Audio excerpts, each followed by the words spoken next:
당금에게는 우리나라의 대표적 빅추시우게 당금에기의 예주랭공이다. 서사무가 당금에게는 바리대기 설화처럼 대표적으로 구설되어 내려온 민간 신화이다. 당금에기 이야기는 한반도 전역에 추한해지는데 알려진 자료만 하여도 60종이 넘는다. 그만큼 이름 역시 각양각색이고 난주랭공의 이름 역시 다양하다. 가장 대표적으로 부르는 당금에기의 명칭에서 당금은 매우 훌륭하고 구이하다는 뜻이라고도 하며 구션으로 디션을 뜻하기도 한다. 옛날에는 하늘은 남성, 땅은 여성이라 하여 지신을 땅의 어머니라는 뜻의 디무셴이란 말을 썼다. 남주인공이 스님으로 성절되어 있으나 불교 사상과는 관련이 없고 티안셴의 성격을 띈다. 당금에게는 잉태와 출산의 과정에서 여주인공이 겪는 시련을 담고 있다. 유엔치 않던 생명이었고 그로 인하여 너무나 모진 고초를 겪으나 그 모든 것을 견뎌내며 이겨낸 여인 당금에기. 그 이야기 속으로 들어가 보자. 옛날 옛적의 곱기로 소문이 난 당금에기의 집에 스님 한 분이 시주를 칭하려고 찾아왔다. 집에 혼자 있던 당금에기가 맨 틈으로 살짝 내려다보다 스님과 눈이 마주쳤는데 아버지는 하늘 공시, 어머니는 지하 공사하러 가시고 아홉 오라버니는 나라 공사를 가 곧간 엠맨 이 잠겨 시주를 할 수 없다 하였다. 그러자 스님이 하늘을 향해 쇠지팡이를 번쩍 들고 왼발을 세에판 구르며 카이맨징을 외우니 대문을 비롯한 쿠펑맨 이 몽땅 열렸다.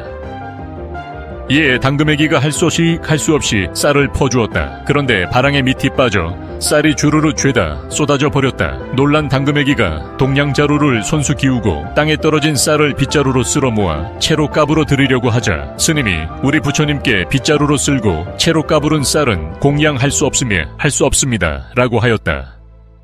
뒷동산 개똥나무를 꺾어다 젓가락을 만들어 그것으로 담아 주십시오. 당금에기가 할 수 없이 개똥나무로 만든 젓가락으로 한 알씩 주워 담았다. 그러는 사이 어느새 해가 뉘엿뉘엿 져버렸다.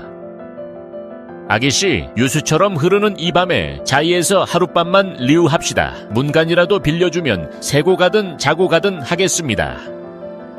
당금에게는 할 수 없이 부모님과 아홉 오라버니가 전부 외출하고 없으니 아무 일팡에서든 주무시라고 하였다.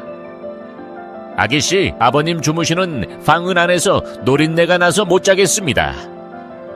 스님은 어머니 이 방은 아홉 형제 낳느라 땀내가 나 못 자겠다고 하고 아홉 오라버니의 방은 누린내가 난다며 못 자겠다고 이 핑계 저 핑계를 대더니 결국 당금에기의 애방 한 구석을 빌려달라고 칭하였다.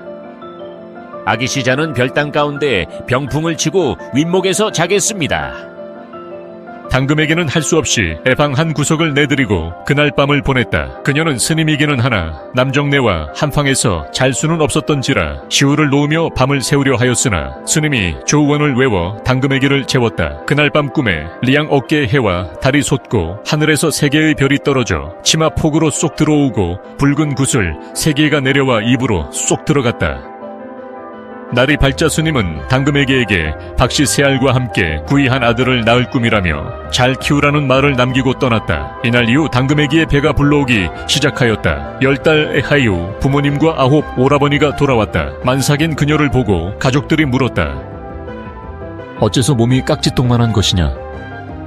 그들은 당금에기가 큰 빙에 걸린 줄 알고 하늘무당과 지하무당을 찾아가 잔을 봤다. 모두 점괘로 아기 받을 준비를 하러 나왔다. 성인한 아홉 오라버니가 당금에기 목을 치려 덤벼들었다. 그러자 어머니가 울음을 삼키며 딸을 치마로 감쌌다.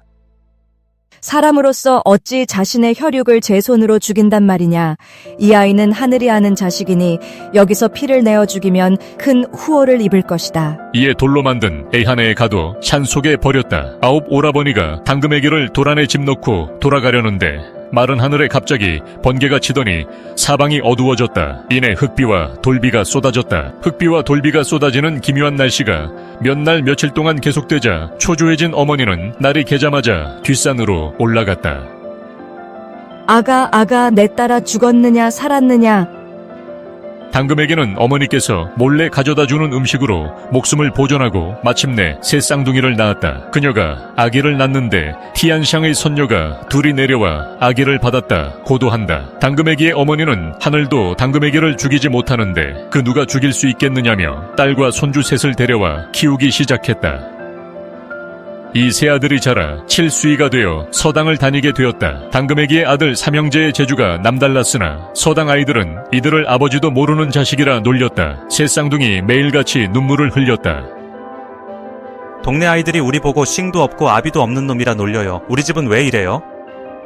참다 못한 세 아들이 어머니에게 다른 아이들은 다 아버지가 있는데 우리는 왜 아버지가 없느냐 따지다 아버지를 찾아가겠다며 집을 나서려 하자 당금에게는 그 옛날 스님을 만났던 일을 이야기해주며 그때 받아두었던 박씨를 아들들에게 주었다. 삼형제가 박씨를 뒤뜰에 심으니 다음날 아침에 박줄기가 취옌길 완길로 뻗어 있었다. 당금에기와 새 쌍둥이는 남편과 아버지를 찾기 더블이 위하여 어머니는 가마를 타고 아들들은 당금에기를 모시고 박줄기를 따라 길을 나서 예피쪽 나라로 떠났다.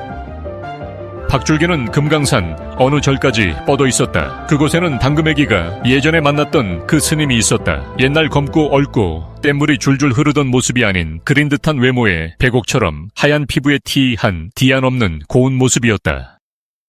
세 아들이 스님에게 자신들의 아버지가 맞느냐 물으니 스님은 살아있는 인거를 쿠아이를 처먹은 H5산 채로 투해나라고 하고 강변에서 쌈니한 묵은 소뼈를 모아다 살아있는 소로 만들어 거꾸로 타고 오라고 하고 맨에 바르는 종이로 버선을 만들어 물 위로 걸어다니라고 하고 지프로 북과 닭을 만들어 소리가 나게 하라고 하며 그들을 시험하였다. 새 쌍둥이가 이 어려운 일들을 전부 해내자 스님은 인대야에 물을 떠놓고 손가락에 피를 흘려 한 곳에 뭉쳐야 내 자식이다 라고 하였다. 세 아들이 손가락을 깨물어 피를 내어 인대야 물에 흘리자 피가 한 군데로 모아졌다. 이어서 스님이 피를 흘리자 삼형제의 피와 구름같이 한 곳에 어울렸다. 드디어 삼형제를 아들로 인정한 스님은 아들들에게 이름을 지어주었다. 시옹푸 이, 사이푸 이, 산푸 이. 훗날 이들은 개인의 운수와 차이슈는 물론이고 나라의 평화까지 이루어주는 산포디시센으로 모셔졌다. 각각 타이바이상 원슈, 푸사, 사해 용광, 마을 청황센이 되었고 당금에게는 산센 할머니로 들어앉아 자손을 점지하고 훅과 밍을 주고 긴 목숨과 후되게 살도록 하는 역할을 하였다. 셴즈을 부여받음으로써 고단한 삶의 뒤한 보상을 받은 것이다.